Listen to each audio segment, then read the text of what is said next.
It was a typical Friday night when Ava decided to stay in and catch up on some work. Her roommates had gone out, leaving her alone in their small apartment. The soft hum of her laptop was the only sound breaking the silence of the dimly lit room.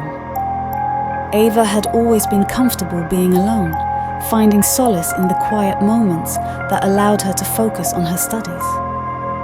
Tonight, however, felt different. The stillness of the apartment was almost oppressive, making every little sound seem magnified. As the clock struck midnight, Ava heard a faint tapping sound coming from the window behind her. She dismissed it, thinking it was just a branch brushing against the glass.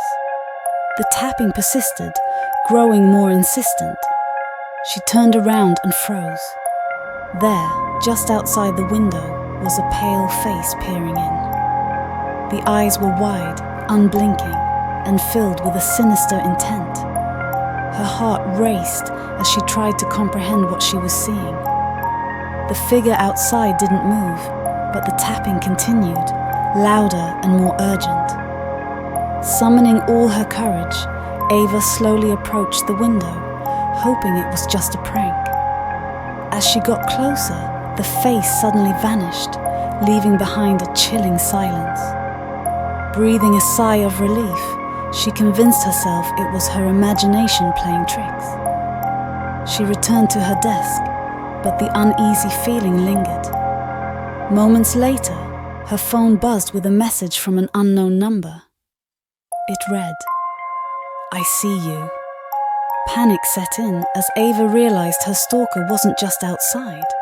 They knew where she was and had her number. She quickly locked all the doors and called the police.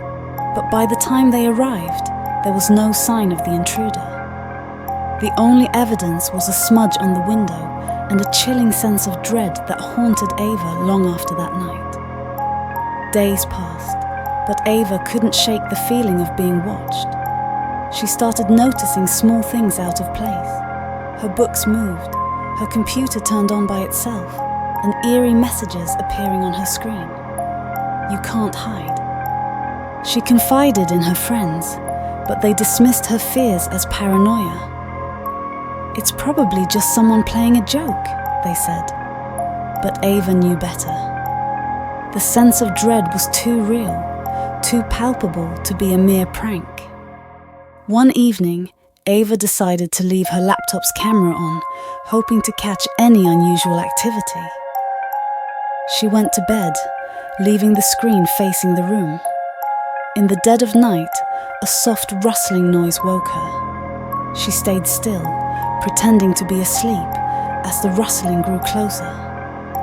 She heard a soft, almost inaudible whisper, "Ava, wake up." Her eyes shot open, and she saw a shadowy figure standing at the foot of her bed. Before she could scream, it lunged at her, pinning her down. Ava struggled, kicking and thrashing, but the figure's grip was too strong. Just as she was about to pass out from sheer terror, the lights flickered on, and the figure vanished. Ava sat up, gasping for breath, her heart pounding in her chest. She checked her laptop's recording, hoping to find some evidence of the intruder. To her horror, the video showed her sleeping peacefully, with no sign of the struggle she had just experienced. The only anomaly was a brief flash of static, followed by the words, "I'm always here," written across the screen. Terrified and exhausted, Ava decided to leave the apartment. She moved in with a friend, hoping the change of environment would bring her peace. For a while, things seemed to return to normal. The haunting messages stopped, and she began to feel safe again. But one night, as Ava was unpacking the last of her belongings, she found a small, unmarked envelope among her things. With trembling hands, she opened it. Inside was a single photograph of her sleeping, taken from the foot of her bed, with the words, "You can't escape," scrawled on the back. Ava's blood ran cold. She knew then that no matter where she went, the terror would follow. The feeling of being watched, the messages, the figure in the night.